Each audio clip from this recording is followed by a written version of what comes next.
¿cómo es que dice el higüeyano? Esto lo aguanto yo, esto nada más lo aguanto yo aquí. Solo yo recito este embate. Miren, en este momento vamos a aprender en la mañana con Rafael. Rafael trae un tema que pertenece a la idiosincrasia dominicana. Yo creo que eso debe estar en el libro de Juan Bosch, Composición Social Dominicana, que es la rifa de aguante.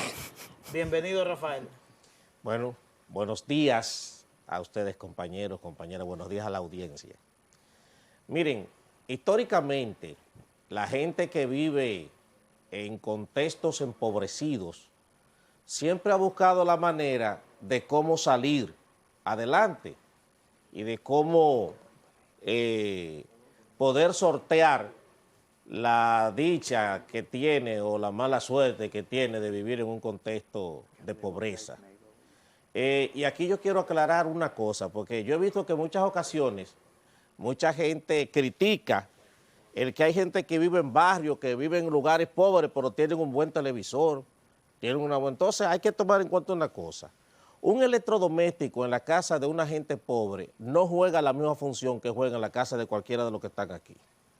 Porque en la mayoría de la gente que son de clase media, clase alta, un televisor es para el entretenimiento. Pero la gente pobre, el televisor hay que comprarlo bueno y caro, porque es lo que hay que empeñar cuando estamos en una situación difícil. Entonces, hay que tener un buen televisor porque te da más dinero en la compraventa. Hay que tener una buena licuadora porque te da más dinero en la compraventa. Entonces, eso es para cuando... Entonces, no critiquen porque tengan quizá un televisor, porque también eso es una manera de cómo salir de un momento apremiante que le esté ocurriendo. ¿Qué pasa? En el año 1882, el padre Villini tenía una serie de proyectos sociales que, dicho sea de paso, el padre Villini es el fundador de la congregación de las hermanas mercedarias, y hago otro paréntesis, que aquí se le llama monjas a todas las que usan, que están en la vida religiosa, y no todas son monjas, solo se le llama monjas a las que están en los conventos de clausura, a las demás se le dicen hermanas, no monjas. Entonces, ¿qué pasa? El padre Villini tenía una serie de proyectos sociales, tenía ciertas limitaciones en los recursos y crea una lotería que en primer momento se le llamó cuartitos porque eran con 4 números y ahí no se rifaba dinero, es bueno estar claro con eso, sino más bien se rifaban objetos porque la intención no era repartir dinero, la intención era captar dinero, que era lo que le faltaba. Ese fue un proyecto que inicia el padre Villini con todo un sentido caritativo, si se quiere, pero posteriormente eso fue llegando a la sociedad y en los pueblos, en los barrios, en los campos, empezaron la gente a realizar una cosa que le llamaban la rifa de aguante. En primer lugar, las rifas que solían hacerse no era tampoco de dinero, era también, por ejemplo, rifando cuestiones comestibles, un galón de aceite, un saco de arroz. La cuartita del padre Villini, que era con 4 números, lo que empezaron la rifa de aguante lo hacían con los 2 últimos números de una lista del 1 al 100. Eso que empezó como algo quizás de mucha gente poder buscarse unos chelitos, rifar un galón de aceite, rifar... nunca se llegaba a cosas muy grandes como una nevera, televisión, nada por el estilo, un saco de arroz, cosas comestibles generalmente.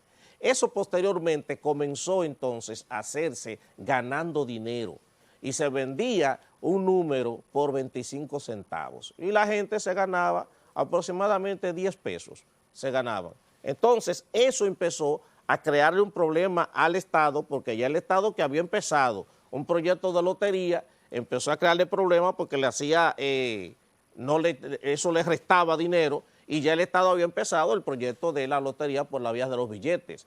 Entonces ahí se prohibió las rifas de aguante. Yo recuerdo que yo vengo de un campo fundamentalmente de Cebicos, provincia Sánchez Ramírez, el diputado Sadó, que es el diputado de mi provincia. Las riferas eran sumamente perseguidas por la policía. Y en los días que salían a rifar, a vender sus números, tenían que salir corriendo en muchas ocasiones y esconderse la lista en lugares no publicados, no publicables, que se pudieran ver a la luz pública, porque la policía las perseguía. Pero no solo las perseguía, también le quitaban lo que se habían ganado. Había un ejercicio interesante que se hacía con la rifa de aguante y era lo de pelear la quiniela. ¿En qué consistía pelear la quiniela?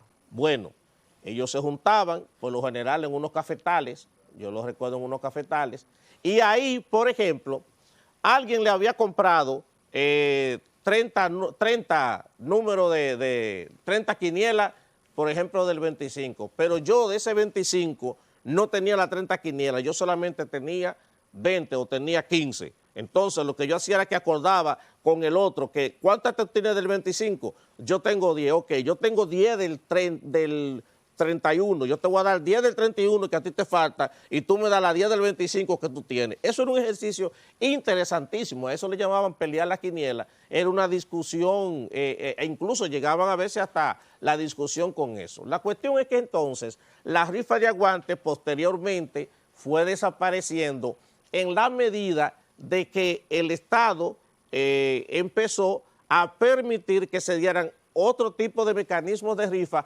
pero por la vía ahora de instituciones que fueron legalizadas, como las bancas de apuestas. Entonces, las bancas de apuestas fueron las que terminaron haciendo prácticamente quebrar lo que era el negocio de las rifas de aguante. Mucha gente, en lo que decían los contentos empobrecidos, siempre la manera de salir de la pobreza son por la vía de la rifa, era jugar el número, por la vía del SAN, que es otro tipo de si se quiere, de manejar y mover la economía, y el del SAN vamos entonces a hablar en otro momento, que no sea este. Pero por el momento, ya lamentablemente, las rifas de aguante desaparecieron, junto con ella desapareció el otro modelo llamado la Caraquita, que era con la Lotería de Venezuela.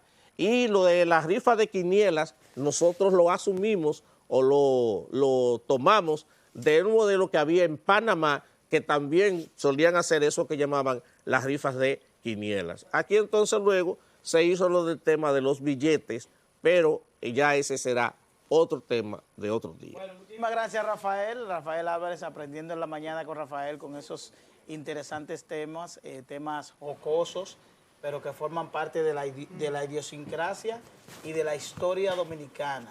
Yo creo que, como decía al inicio, el tema de la rifa, de la lotería, debe ser parte de esa composición social que tiene la República Dominicana como elemento de cambio o de movilidad económica. Hay gente que fundamenta su movilidad económica en la rifa, es decir, que tiene todas sus esperanzas no en el trabajo, sino en los números que juega, y es lamentable que una sociedad se conduzca de esa manera. Miren, ya tenemos...